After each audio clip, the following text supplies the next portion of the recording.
अस्सलामुअलैकुम दोस्तों, मैं शमशेर ज्योतिषी। तो दोस्तों, आज मैं एक कुंडली लेकर हाज़िर हूँ आपकी खिदमत में और आपको बताने की कोशिश करूँगा कि ये कुंडली क्या कहती है। तो आप भी इस कुंडली की तारीख पैदाइश जो है ये एक मर्तबा सुन लें। इसकी तारीख पैदाइश है 1/22/1985 और वक़्त है 17:50 दिल्ली का।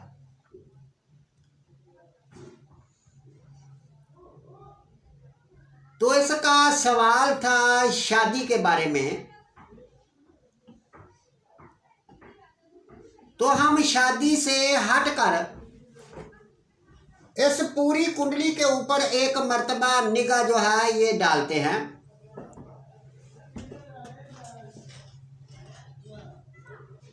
तो एक तो ये है कि ये जो कुंडली है नंबर 4 की है, यानी 4 नंबर बुर्ज सरतान कहते हैं जिसे।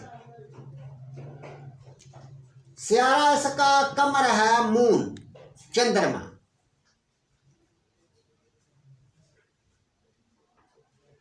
तो स्यारा कमर जो है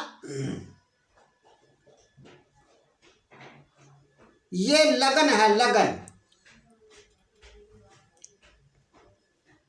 और स्यारा कमर जिस भी घर में होता है उसको राशि कहते हैं।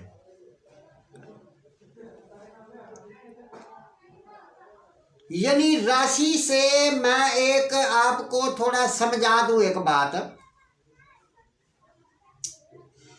एक होता है शमशी ज़ैचा। शमशी ज़ैचे से मराद होती है कि जिस घर में शमश जब पैदा होते हैं उस घर में, जिस घर में भी होता है उस घर को तालिया मानते हैं और उसको शमशी ज़ैचा कहते हैं या शमशी लगन कहते हैं। जैसे कि ऐसा समझ लो कि ये पहले महीने की 22 तारीख की कुंडली है और शमश जो है वो कुंडली के 7वें घर में बुर्ज जद्दी में बैठा हुआ है 8 डिग्री का। तो ये जो जिस भी बंदे की कुंडली है उसका शमशी बुर्ज जो है वो बनेगा जद्दी और उसका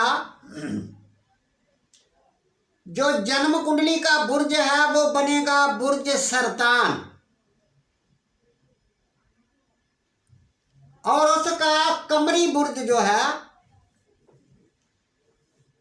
जिसे हम राशि बोलते हैं वो भी स्यारा कमर जो है बुर्ज जद्दी में है। तो इसका मतलब ये हुआ कि शमशी बुर्ज भी जद्दी है और कमरी बुर्ज भी इसका जद्दी है।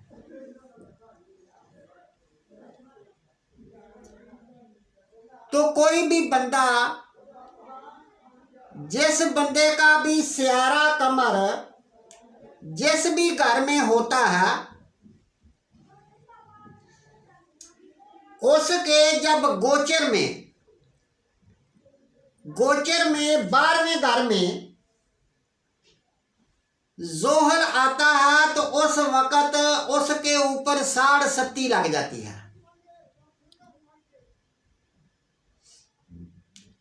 जैसे कि ये जो बुर्ज जद्दी का ये जो बंदा है इस बंदे के ऊपर इस वक़्त स्यारा जोहल जो है ये बुर्ज जद्दी में हरकत कर रहा है। तो इसके ऊपर इस वक़्त साढ़ सत्ती का दूसरा मरहला जो है ये स्टार्ट हो चुका है। अब दूसरी बात यह है कि ये जो यूनानी कायदा है, यूनानी कायदे से साढ़ सती जो होती है ये शमशी बुर्ज से देखी जाती है कि जिस भी घर में शमश होता है उस घर के जब पिछले बुर्ज में जोहल दाखिल होता है तो उस वक़्त उसके ऊपर साढ़ सती लग जाती है। तो इससे हम कमरी बुर्ज से भी देखते हैं तो इसके ऊपर साढ़ सती है, और शमशी बुर्ज से भी देखें तो फिर भी इसके ऊपर साढ़ सती है।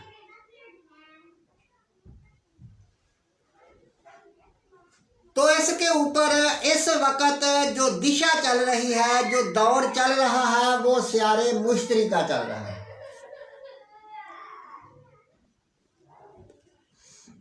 तो इस वक्त इस कुंडली के ऊपर जो दिशा चल रही है, जो टाइम चल रहा है, वो भी स्यारे मुश्तरी का चल रहा है।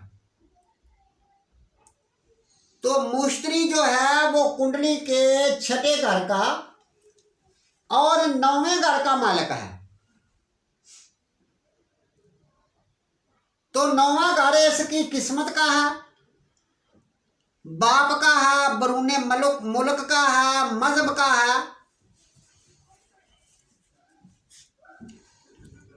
और छठा घर जो है ये इसकी बीमारी का है, मखालफत का, कर्ज का है। तो इसी स्यारे की दिशा चल रही है। ये बात जरा याद रखने की है कि जब किसी भी बंदे के ऊपर साढ़ सती लगती है तो उस वक्त जब हम कुंडली में चेक करते हैं तो उस वक्त दिशा जो होती है, जो दौर होता है, वो भी किसी बुरे स्यारे का या नीच के स्यारे का या मनहूस स्यारे का चल रहा होता है। तो हमने देखा कि मुश्तरी जो है ये बुर्ज जद्दी में पड़ा हुआ है 2 डिग्री का, नीच का हो गया। तो नीच का होने की वजह से किस्मत जो है ये साथ नहीं देगी। बाप के साथ कुछ ना कुछ अनबन हो सकती है, सेहत तबीयत खराब हो सकती है छठे घर से, और कर्ज वगैरह हो सकता है ये 7वें घर से। शराकतदारी में मसला पैदा हो सकता है, और इसके अलावा रोज़मर्रा के कामों में भी प्रॉब्लम हो सकती है। अगर शराकतदारी के ऊपर कोई काम किया गया तो उसका भी चलने का कोई चांस नहीं है।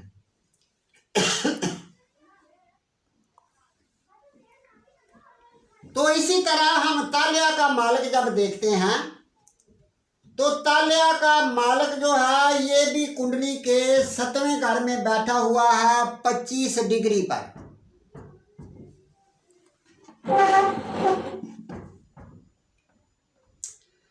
ये जो 25 डिग्री पर कमर बैठा हुआ है तो ये बैठा हुआ है जोहल के नक्षत्र पर।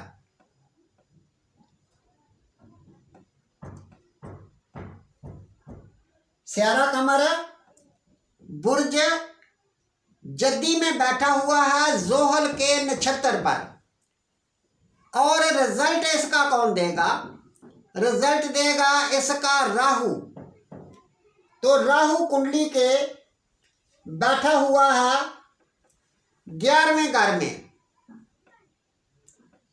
तो राहु अगर वैसे तो देखा जाए तो राहु जो है वो शर्फ में है, अच्छा माना जाएगा। पर राहु के ऊपर मरीख की दिशा जो है ये भी पड़ रही है। मरीख कुंडली के 8वें घर में, 8वां घर टेंशन का, नुकसान का, एक्सीडेंट का, प्रॉब्लम का है।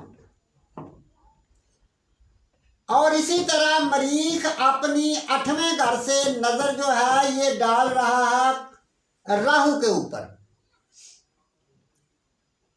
तो उसने राहु को कमजोर कर दिया,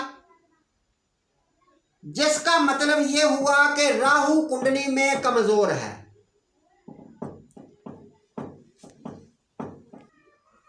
तो इसका मतलब ये हुआ कि स्यारा कमर जो है ये वैसे भी अपने दुश्मन के घर में बैठा हुआ है और फिर दुश्मन के नक्षत्र पर बैठा हुआ है, और उसके आगे जो इसका सब लाड है यानी जिसने इसका रिजल्ट देना है वो राहु है। तो राहु के ऊपर मरीख की नजर जा रही है, तो जो अच्छा नहीं है।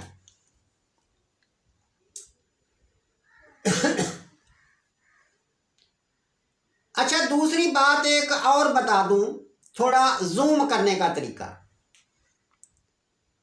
जूम करने का मेरे दोस्तों तरीका ये होता है कि सबसे पहले हम देखते हैं कि हर घर जो होता है ये 30 डिग्री का होता है, यानी 30 डिग्री तो बहुत बड़ी हो गई। अब एक स्यारा उसमें हरकत कर रहा है, तो हम कैसे देखें कि ये जो स्यारा है ये कैसा रिजल्ट देगा बिलवकत। यानी कभी कभी आपने कई कुंडलियों में ऐसा भी देखा होगा कि कोई स्यारा शर्फ का बैठा हुआ है, उच्च का होकर बैठा हुआ है, तो फिर भी वो रिजल्ट नहीं दे रहा। इसका क्या मतलब हुआ? इसका मतलब ये है कि एक घर जो होता है, एक खाना जो होता है वो 30 डिग्री का होता है, और एक खाने में 2.25 नक्षत्र होते हैं। एक खाने में 2.25 नक्षत्र होते हैं। तो एक नक्षत्र जो होता है उसके भी, यानी पहले तो हमने ये देखा कि अगर ये 2.25 नक्षत्र हैं तो हमें पता चल जाएगा कि ये जो स्यारा है ये पहले नक्षत्र पर है या दूसरे नक्षत्र पर है या तीसरे नक्षत्र पर है। तो सबसे पहले हम ये देखेंगे कि किस घर में स्यारा पड़ा हुआ है, और उसके बाद ये देखेंगे कि ये किस नक्षत्र पर बैठा हुआ है। तो जैसे हर घर का एक मालक होता है, तो इसी तरह हर नक्षत्र का भी एक मालक होता है। तो हम देखेंगे कि वो जो स्यारा बैठा हुआ है वो किस नक्षत्र और किस उसका मालक कौन सा है। फिर हम स्यारे को उधर छोड़ देंगे, फिर हम नक्षत्र के मालक को देखेंगे कि उसका जो मालक है वो किस हाल में है। अगर तो वो बिल वक़्त स्यारा शर्फ में बैठा हुआ है, पर जिस नक्षत्र पर बैठा हुआ है उसका मालक किसी मनहूस जगह पर है, या किसी शमश के साथ या केतु के साथ या दुश्मन के घर में बैठा हुआ है, तो फिर इसका मतलब ये हुआ कि जिस नक्षत्र पर बैठा हुआ है स्यारा उसका मालक जो है वो ही अच्छा नहीं है। तो रिजल्ट कैसे अच्छा मिलेगा? अब इससे भी हम जूम करते हैं। इससे जूम करने का तरीका यह है कि एक नक्षत्र जो होता है उसको भी 4 हिस्सों में तकसीम किया गया है। एक नक्षत्र को 4 हिस्सों में तकसीम किया गया है। वो जो हिस्सा होता है वो 3 दर्जे और 20 दकीके का होता है। उसको चिरन बोलते हैं, नक्षत्र बोलते हैं, कदम बोलते हैं। अब हम देखेंगे कि वो जो 4 कदम हैं, 4 नक्षत्र हैं,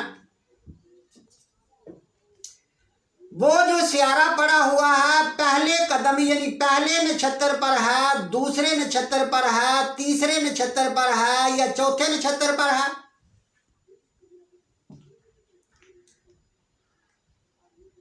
अब हर नक्षत्र का यानी हर कदम का भी एक स्यारा होता है, मालक होता है। तो फिर हम ये देखेंगे कि ये जो सियारा है वो किस नक्षत्र पर बैठा हुआ है, और जिस नक्षत्र पर बैठा हुआ है उसका भी रिजल्ट हम साथ लेंगे। उसको D9 चार्ट भी बोलते हैं, यानी हर घर के 9 हिस्से बन जाते हैं। तो जिस नक्षत्र में बैठा होगा वो नक्षत्र भी बताएगा उसका कदम, पहला कदम, दूसरा कदम, तीसरा, चौथा। तो जिस कदम पर होगा वो कदम भी साथ ही रिजल्ट देगा कि उसका जो मालिक है वो किस हाल में है। फिर जाके कुंडली को देखा जाता है। अच्छा, तीसरी बात मैं और आपको एक बता दूं। अब तो ये सॉफ्टवेयर वगैरह आ गए हैं, सॉफ्टवेयर में हम 2-3 उंगलियां मारते हैं और कुंडली बना लेते हैं। यानी कुछ कायदे कुलिये ऐसे होते थे, मगर ये बहुत एक बारीक बात है, समझने की बात है, पर मैं समझता हूं कि इस बात को भी समझना चाहिए। बिल वक्त मिसाल के तौर पर सियारा वीनस कुंडली के 7वें घर में बैठा हुआ है और 7वां घर बुर्ज जद्दी है, तो अपने दोस्त के घर में बैठा हुआ है, अच्छा बैठा हुआ है। और सियारा वीनस कुंडली के 4थे घर का और 11वें घर का मालिक है। चौथा घर जमीन का, प्रॉपर्टी का, मकान का, घर के सुख का, और 11वां घर जो होता है ये लाभ का, रिजल्ट का, दोस्तों का।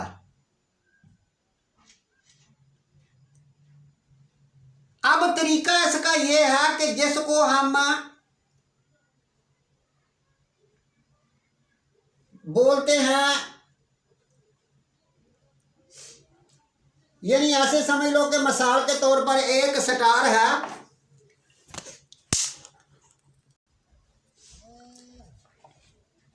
जिसे हम KP सिस्टम भी कहते हैं। अच्छा, वो सिस्टम में क्या देखा जाता है, जरा मैं उसको तफसील से थोड़ा बता दूं, यानी आपको समझ आ जाएगी उस बात की। अच्छा, बिल वक्त ऐसा समझ लो भाई, एक ये जो तालिया है ये निकला है 12 डिग्री पर। जब हम कुंडली बनाते हैं सॉफ्टवेयर पर, तो हर घर के ऊपर, हर घर के दर्जे जो है ये भी निकलते हैं। जैसे ये लगन है, लगन का निकला है 12 डिग्री पर, लगन जो है ये निकला है क्या, 12 डिग्री पर बुर्ज सरतान निकला है। बिल वक्त एक मिसाल देना चाहता हूं, आपको समझ आ जाएगी। मिसाल के तौर पर ऐसा है कि हर घर जो होता है ये 30 डिग्री का होता है।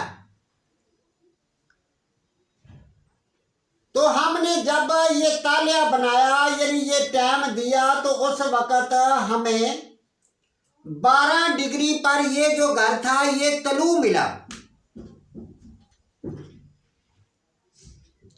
मिसाल के तौर पर जमीन जो है ये मशरक की तरफ इस तरह हरकत करती है, घूमती है इस तरह, मशरक की तरफ भी और सूरज के इर्द गिर्द भी।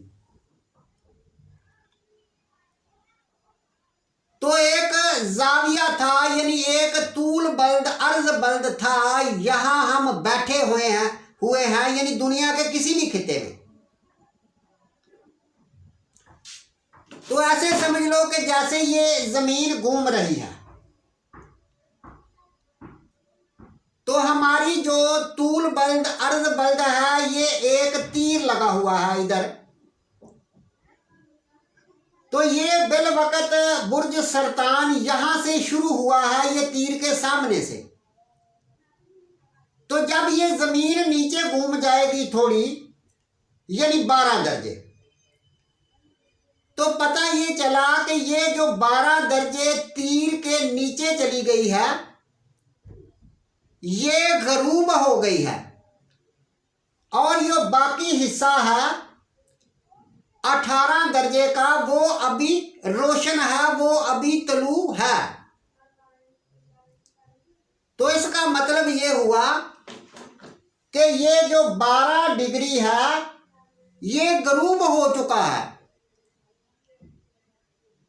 यानी जो गरूब हो चुका है वो जो बुर्ज होता है वो कहता है कि जो गरूब हो गया है वो मेरा नहीं है, वो मेरा नहीं, मैं तो अपने जिंदा यानी रोशन 30 दर्जे लूंगा। तो उसका कहना क्या हुआ कि ये जो हम 12 डिग्री है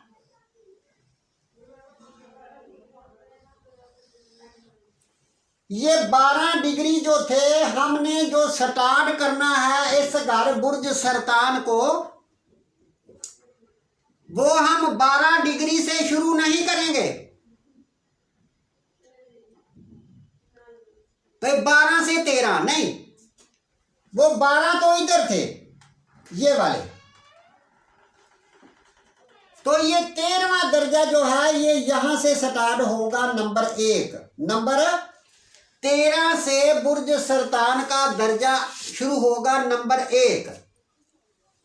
तो 1 हुआ, तो अब ये 30 तक जाएगा, मगर ये खाना खत्म हो गया तो इसके पास तो 18 बचे।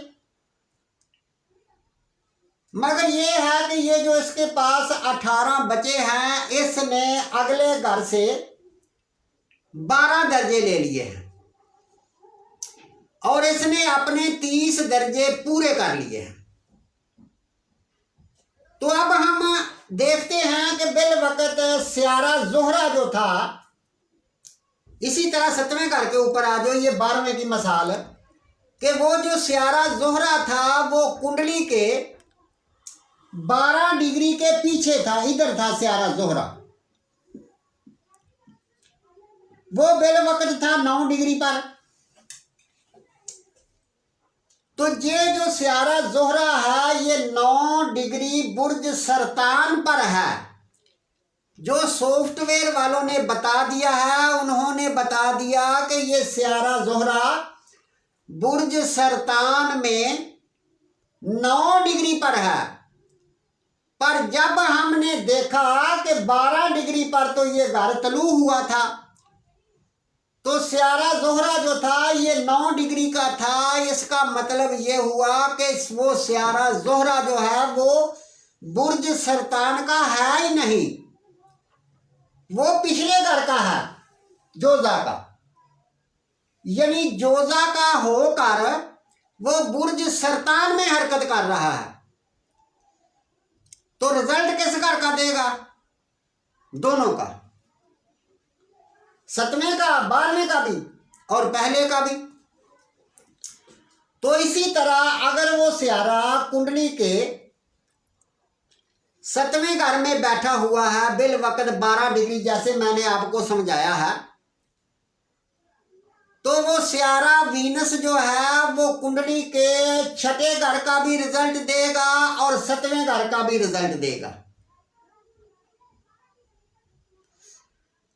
यानी 7वें घर में वो शराकतदारी और बीवी जो है वो अच्छी तो होगी, खूबसूरत तो होगी, पर उसके अलावा 6ठा घर जो है 6ठे घर से जब उसकी दौर दिशा चलेगी तो 6ठे घर से वो बंदे की सेहत तबीयत को खराब भी करेगा। पर जब हम वेदक के हिसाब से देखेंगे तो वेदक के हिसाब से हमें ये पता नहीं चलेगा कि स्यारा वीनस जो है ये कुंडली के 7वें घर में बैठा हुआ है, पर मेरे ऊपर कर्ज कैसे हो गया, मेरी सेहत अच्छी नहीं हो रही, मैं जमीन मकान नहीं खरीद रहा पूरा, मुझे पूरा लाभ नहीं मिल रहा। तो जो लोग सिर्फ वेदक के सॉफ्टवेयर को इस्तेमाल करते हैं उनको इस बात का नहीं पता चलेगा कि ये कर्ज कैसे हो गया। तो इसी तरह आप जब केपी सिस्टम पर इसको कर लोगे तो केपी सिस्टम से वो स्यारा बताएगा कि मैं मेरे भाई छठे घर में हूं, सतवें घर में नहीं हूं। तो वो छठा घर फिर क्या देगा? कर्ज देगा, मखालफत देगा, सेहत को खराब करेगा। तो इसी तरह यानी ये एक बहुत बड़ा इशू है। जैसे कि हम मरीख देख रहे हैं कि मरीख बुर्ज दिल्लू में कुंडली के 8वें घर में बैठा हुआ है, पर जब हम इसको केपी सिस्टम में जाके देखेंगे तो हो सकता है कि मरीख बजाय 8वें घर के 7वें घर में आ जाए। और इसी तरह मेरे दोस्तों, जब भी कोई कुंडली बनाई जाती है तो उसको देखना चाहिए। बिल वक्त हम देख रहे हैं कि स्यारा मुश्तरी नीच का है। अब हम सिर्फ इसको नक्षत्रों को छोड़कर, कदमों को छोड़कर खाली इस कुंडली को आप अब पढ़ना बताते हैं कि सबसे पहले हमने देखा कि स्यारा जोहल जो है कुंडली के 7वें घर का मालक है। ये एक औरत की कुंडली है तो स्यारा जोहल 7वें घर का मालक है। सबसे पहले हम 7वें घर के मालक को देखते हैं। तो 7वें घर का जो मालक है वो स्यारा जोहल, जो कि 2 डिग्री पर है।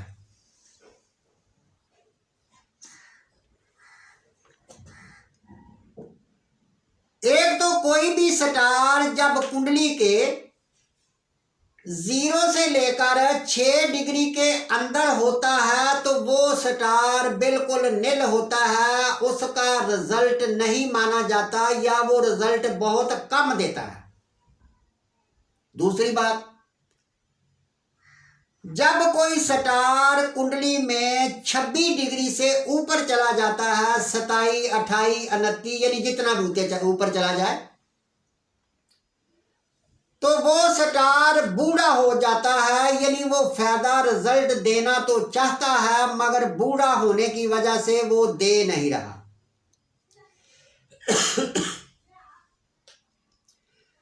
तो इसी तरह हम देखते हैं कि कुंडली के 7वें घर का मालक एक तो बुर्ज अकरब में बैठा हुआ है। बुर्ज अकरब किस स्यारे का घर है ये तो आपको पता होगा, ये मरीख का घर है। एक तो मरीख और जोहल दोनों आपस में दुश्मनी रखते हैं। एक तो वो दुश्मन के घर में ऊपर से 2 डिग्री का भी कम हो गया। तीसरी बात यह है कि केतु बैठा हुआ है 1 डिग्री पर और जोहल है 2 डिग्री पर। तो जोहल को दबा दिया है केतु ने, यानी ग्रहण लगा दिया है, मनहूस कर दिया है। अब 7वें घर का मालक मनहूस होकर अपने ही घर को देख रहा है। तो 7वें घर का जब मालक अच्छा ना हो तो मतलब ये हुआ कि शादी का सुख नहीं मिलेगा। शादी 1, 2, 4 होना तो अलग बात है, शादी का सुख ही नहीं मिलेगा। दूसरी बात, ये कुंडली है एक औरत की, तो औरत की कुंडली में स्यारा मुश्तरी जो होता है जिसे गुरु कहते हैं, उसका भी अच्छा होना जरूरी है। अगर 7वें घर का मालिक ठीक हो, गुरु ठीक ना हो तो फिर भी शादीशुदा जिंदगी में प्रॉब्लम देगा औरत की कुंडली। तो मुश्तरी जो है वो 7वें घर में बैठा हुआ है, 6ठे घर का मालिक होकर और किस्मत का मालिक होकर नीच का हो गया। तो नीच का होने की वजह से मुश्तरी भी खराब हो गया और जोहल भी खराब हो गया, दो दो स्टार खराब हो गए। तो मतलब ये हुआ कि पहली शादी तो बिल्कुल तय है कि चलने वाली नहीं, क्योंकि पहली शादी 7वें घर से ही देखी जाती है। तो दूसरी शादी कुंडली के 9वें घर से देखी जाएगी। तो पहली शादी खत्म हो गई, नाकाम हो गई, क्योंकि पहले घर का 7वें घर का मालिक जो था पहली शादी का वो तो अच्छा नहीं। तो अब जब हम दूसरी शादी देखेंगे कुंडली के 9वें घर से, तो 9वें घर का मालिक भी नीच का है, मुश्तरी। तो इसका मतलब हुआ कि दूसरी शादी भी नाकाम हो जाएगी। तो उसके बाद हम देखते हैं तीसरी शादी। तो तीसरी शादी यानी हर शादी एक घर छोड़कर अगले से देखनी होती है। तो कुंडली के 11वें घर से हम देखेंगे तीसरी शादी। तो तीसरी शादी का मालिक जो है वो है स्यारा वीनस, स्यारा जोहरा। एक तो वो कुंडली के 8वें घर में बैठा हुआ है, 25 डिग्री का है। और दूसरा ये है कि 11वें घर में राहु भी बैठा हुआ है, राहु 1 डिग्री का है। तीसरा ये कि 11वां घर जो है, 11वें घर के ऊपर मरीख अपनी नजर भी डाल रहा है। तो मतलब ये हुआ कि जब हम तीसरी शादी करेंगे तो तीसरी शादी भी नाकाम हो जाएगी, अच्छी चलने वाली नहीं है। तो इसी तरह हम देखेंगे कि जो शादीशुदा जिंदगी है, सबसे पहले ही हमें सबक मिल गया कि शादी का सुख इसको नहीं मिलेगा। तो इसी तरह मेरे दोस्तों, आगे मैं और भी अगर बातें बताऊं इस कुंडली से तो फिर ऐसा है कि वीडियो काफ़ी लंबी हो जाएगी। तो इसी तरह कोई भी घर हो, किसी भी घर को आपने देखना हो, किस्मत के घर को देखना हो, काम के घर को, लाभ के घर को, किसी भी घर को देखना है, तो उस घर के मालिक को देखो कि वो मालिक कुंडली के किस हाल में है और किस नक्षत्र पर बैठा हुआ है।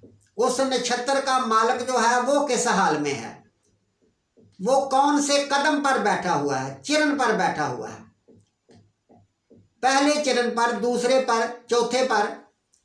जिस चरण पर भी बैठा हुआ है उस चरण का भी एक मालिक है, वो किस हाल में है। और इसी तरह मेरे दोस्तों, कुंडली में और भी बहुत सारी चीजें हैं जिससे हमें पता चलता है। यानी ये एक सियारों की बात नहीं, नक्षत्रों की बात नहीं, चिरणों की बात नहीं, इससे आगे भी जाकर बहुत कुछ देखना पड़ता है या देखा जाता है। मिसाल के तौर पर देखा जाता है कि कुंडली में कौन सा घर या कौन सा सियारा आपको बिंदु दे रहा है।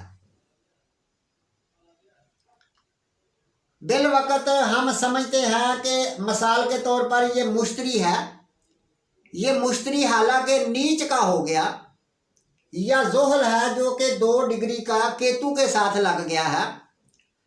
तो अगर हम इसके बिंदु चेक करते हैं तो हो सकता है कि हमें मुश्तरी जो है, गुरु जो है, ये बिंदु दे रहा हो। तो इसका मतलब ये हुआ कि मुश्तरी बिंदु अगर दे रहा है तो फिर मुश्तरी आपकी कुंडली में सबसे अच्छा स्टार माना जाएगा, कि मुश्तरी ही है जो आपकी जिंदगी को संवारने वाला है, या कौन सा घर, कुंडली के 12 घर है, कौन सा घर आपको फायदा दे रहा है, सबसे ज्यादा फायदा बिंदु दे रहा है। तो वो घर 8वां भी हो सकता है, 12वां भी हो सकता है, 6वां 7वां कोई भी घर हो सकता है। तो ये देखना भी जरूरी होगा कि कौन सा घर बिंदु दे रहा है और कौन सा स्टार बिंदु दे रहा है, यानी इससे भी जूम करना है कुंडली को। तो फिर जाके पता चलता है कि इंसान की जिंदगी क्या है। ये इल्मे नजूम कोई छोटी मोटी बात नहीं है, या कम दिमाग वाले लोग इल्मे नजूम को नहीं समझ सकते, बेशक उन्होंने 2-2 3-3 MA क्यों ना किया हो। ये एक अल्लाह की देन होती है, यानी स्टार उस कुंडली में होंगे उधर तो फिर ही बंदा ज्योतिषी एस्ट्रोलॉजिस्ट बन सकता है, वरना नहीं बन सकता। तो इसके लिए मेरे दोस्तों हम कोशिश करते हैं कि ज़्यादा से ज़्यादा हम मालूमात आप तक पहुंचाने की कोशिश करें और आपको सिखाने की कोशिश करें। हमारा मकसद ये है कि हमने मेरे भाई बहुत मुश्किल से, बहुत तकलीफ़ों से, बहुत लोगों के पीछे चक्कर लगा लगा के, बहुत लोगों के लेक्चर देख देख के, बहुत कुछ हासिल करने के बाद इस कायदे के ऊपर हमने कामयाबी हासिल की। पर मैं समझता हूँ कि यार मैं जो ये कायदा मैंने सीखा है तो मैं ये कायदा लोगों को सिखाऊं, बिल्कुल फ्री सिखाऊं ये यूट्यूब पर। और जो भी लोग कोई भी बात उनकी समझ में अगर नहीं आती, जो लोग एस्ट्रोलॉजी समझते हैं, जानते हैं या लोग सीख रहे हैं, तो उनका कोई भी सवाल हो तो वो सवाल कमेंट में कर सकता है, पूछ सकता है। तो दोस्तों ये वीडियो लंबी हो जाएगी और बात की तो इसके बाद हम किसी और घर की वीडियो लेकर हाजिर होंगे। इसके साथ ही इजाज़त चाहता हूँ। अल्लाह हाफिज़।